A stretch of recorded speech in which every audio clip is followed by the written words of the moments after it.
Student, today we discuss about angular momentum, expression for angular momentum, and second expression for torque.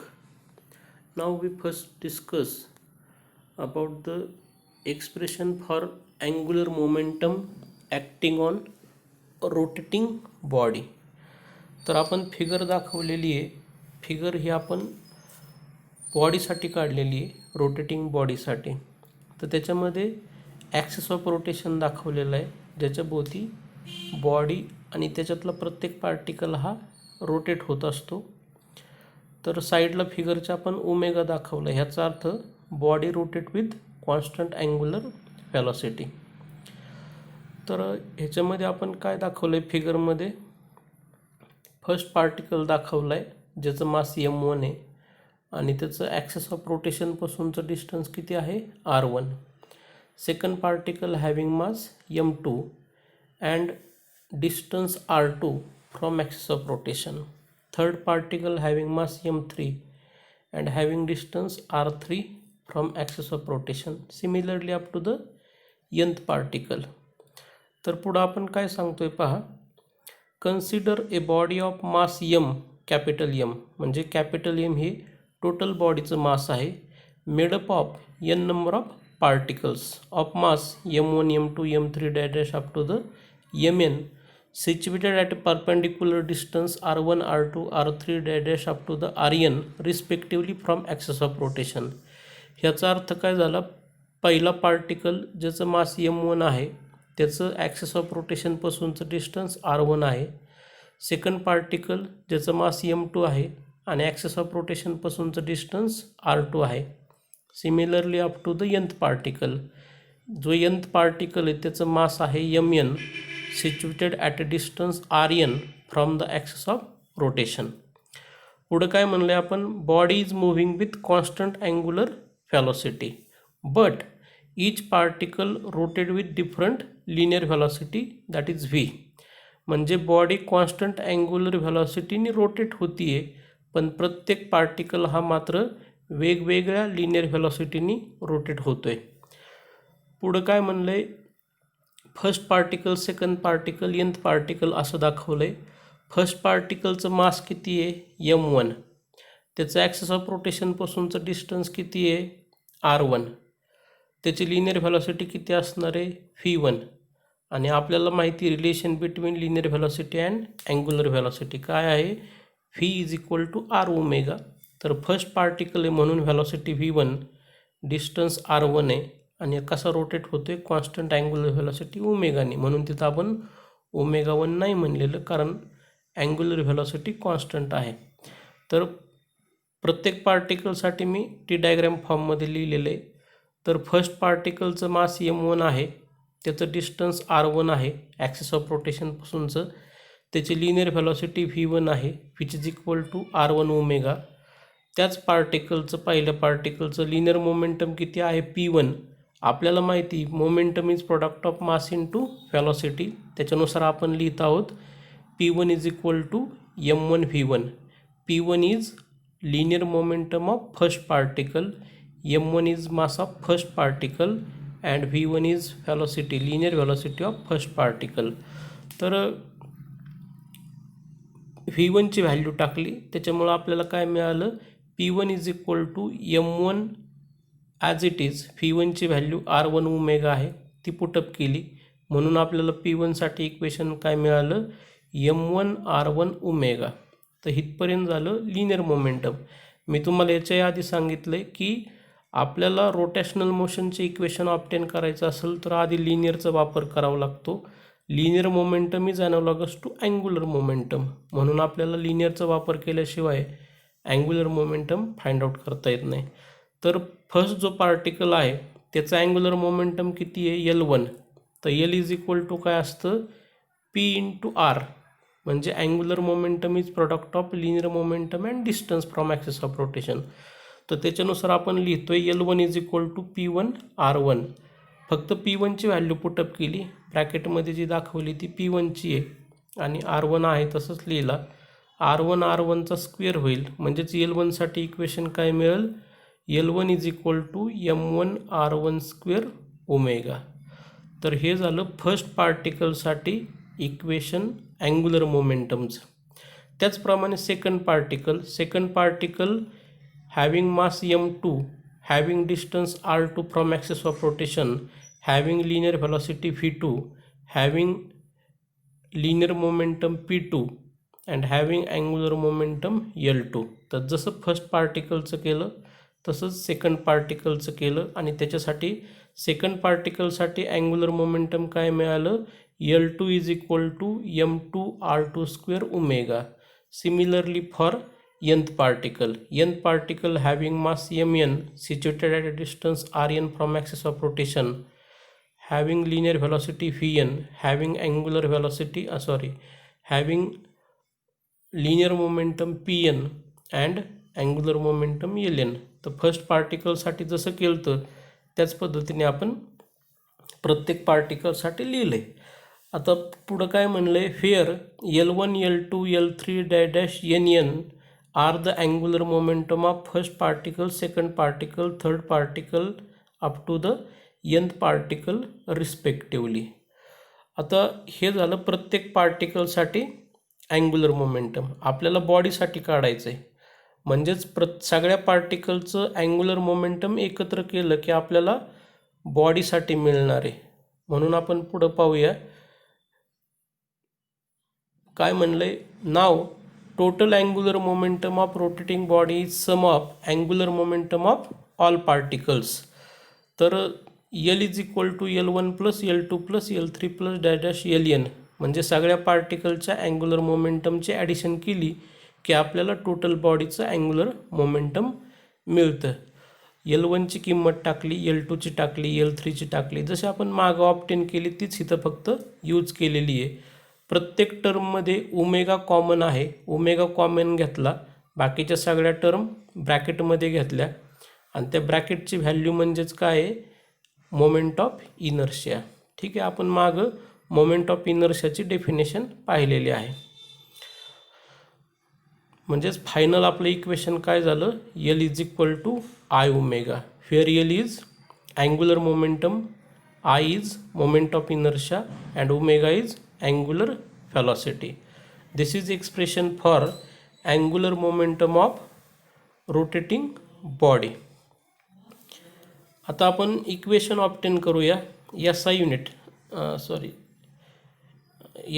Of angular momentum. तर SI unit obtain करण्यासाठी आपण equation काय वापरतोय, L is equal to PR.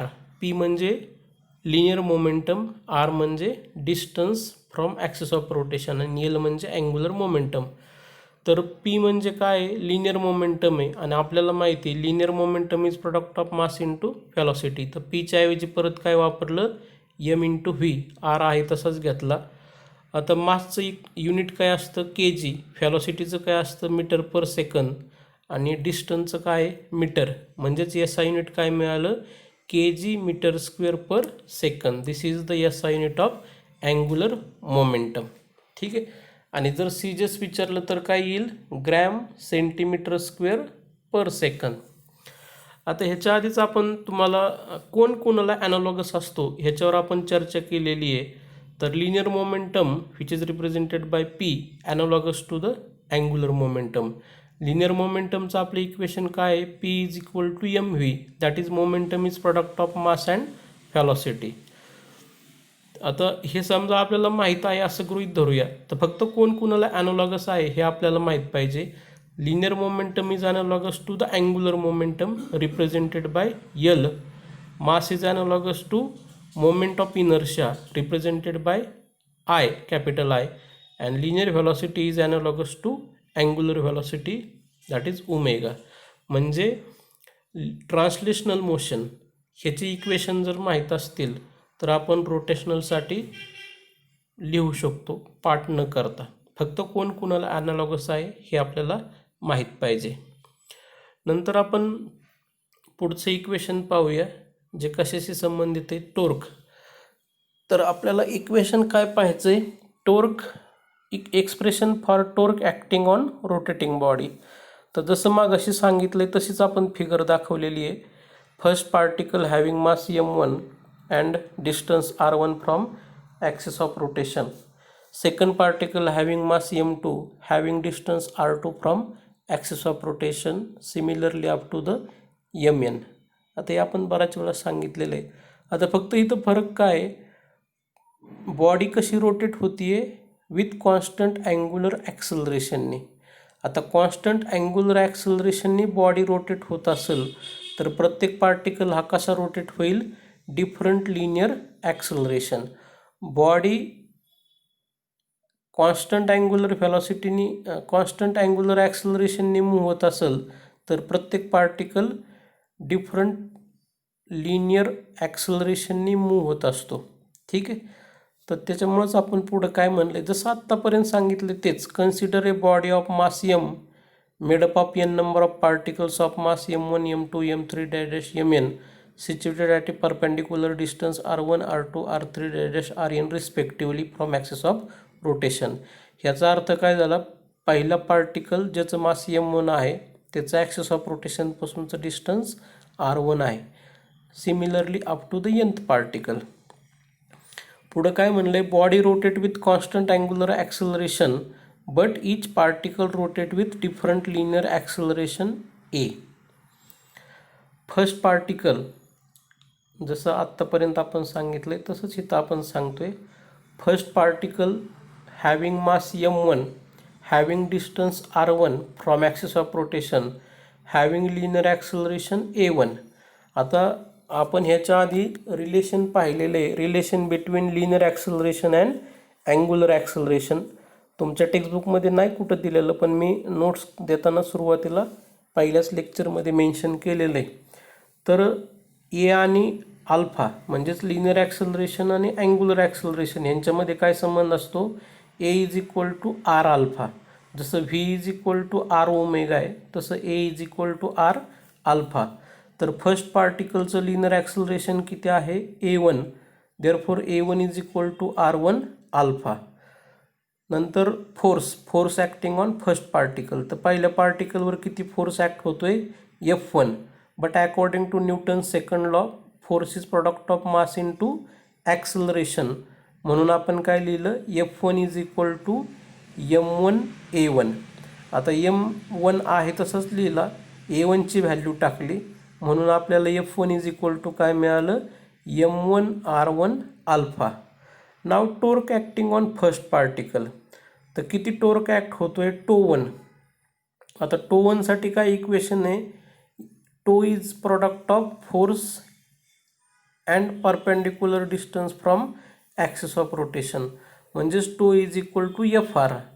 तर first पार्टिकलसाठी लिहितोय म्हणून टो1 is equal to F1 r1. F1ची किंमत वरती जी आपण मिळवली ती ब्रॅकेटमध्ये टाकली इंटू r1. तर r1 स्क्वेअर होईल, म्हणजेच टो1 इज इक्वल टू काय मिळालं, m1 r1 square alpha. Similarly for second particle having mass m2 having distance r2 from axis of rotation having linear acceleration a2 having force acting on second particle is F2 and torque acting on second particle is टो2. जसं first पार्टिकलसाठी obtain केलं त्याचप्रमाणे second पार्टिकलसाठी काय मिळालं, टो2 is equal to m2 r2 square alpha. Similarly for nth particle. आता हे तुमच्या लक्षात येईल सर्व. पुढं काय म्हणलं आहे, हिअर टो1 टो2 टो3 dash dash tau n is torque acting on first second third nth particle. म्हणजे फर्स्ट पार्टिकल टोर्क किती ॲक्ट होते, टो1. सेकंडवर टो2, थर्ड पार्टिकलवर टो3 आणि nth पार्टिकलवर टो n. तर हे प्रत्येक पार्टिकलसाठी झालं टोर्क. आपल्याला बॉडीसाठी कॅल्क्युलेट करायचं आहे, म्हणजे बॉडीचं कधी मिळेल आपल्याला, सगळ्या पार्टिकलचं जर टोर्कचं ॲडिशन केलं तर आपल्याला बॉडीसाठी मिळणार आहे. म्हणून आपण पुढं काय म्हणतोय, total torque acting on rotating body is sum of torque acting on all particles, that is toe is equal to to plus टो2 plus टो3 plus dash dash up to the toe n. आता जे काय आपण equation मागं obtain केलं ते torque 1 2 3 साठी ते इथं पुटअप केले. प्रत्येकामध्ये कॉमन काय आहे? अल्फा. अल्फा कॉमन घेतला, ब्रॅकेटमध्ये राहिलेलं लिहिलं आणि त्या ब्रॅकेटची व्हॅल्यू म्हणजेच काय आहे? Moment of inertia. म्हणजे आपल्याला काय इक्वेशन मिळालं? Torque is equal to I into alpha. आता या SI युनिट ऑब्टेन करूया. तर या SI युनिटसाठी आपण इक्वेशन काय वापरतोय? Torque is equal to F into R. Force कशात मोजतो आपण? न्यूटनमध्ये. आणि आर कशात मोजतो? मीटरमध्ये, कारण आर हे डिस्टन्स आहे. म्हणजे newton metre is SI unit of torque. समजा पेपरमध्ये तुम्हाला CGS युनिट जर विचारलं तर काय येईल? Dyne centimetre. ठीक आहे. किंवा दुसरं अजून एक SI युनिट आहे, torque is equal to F into r. F म्हणजे काय? Force. Force is product of mass into acceleration Newton second लॉनुसार. तर Fच्या ऐवजी MA लिहिलं, आर जसं आहे तसंच. आता मास कशात मोजतो आपण? KGमध्ये. ॲक्सलरेशन कशात मोजतो? मीटर पर सेकंड स्क्वेअरमध्ये. आणि आर म्हणजे डिस्टन्स कशात मोजतो? मीटरमध्ये. म्हणजेच युनिट काय आलं आपलं? KG मीटर स्क्वेअर पर सेकंड स्क्वेअर. ठीक आहे. तर हे झालं SI युनिट ऑफ टोर्क. नंतर कोणाला ॲनालॉगस हे आपण पाहिलेलं आहे. Linear momentum is analogous to angular momentum. Mass is analogous to moment of inertia. Force is analogous to torque. म्हणजे फोर्सचं इक्वेशन माहीत असेल तर आपण टोर्कचं सुद्धा लिहू शकतो. फोर्सचं इक्वेशन काय आहे? According to Newton second law, force is product of mass into acceleration, that is F is equal to MA. आता हे जर पार्ट असेल तर आपण रोटेशनलसाठी डोळे झाकून लिहू शकतो. फोर्सला ॲनालॉगस कोण आहे? टोर्क. मासला ॲनालॉगस कोण आहे? Moment of inertia. आणि लिनियर ॲक्सलरेशनला कोण ॲनालॉगस आहे? Angular acceleration. ठीक आहे. बाकीचे आर्टिकल आपण उद्या पाहूया. थँक्यू.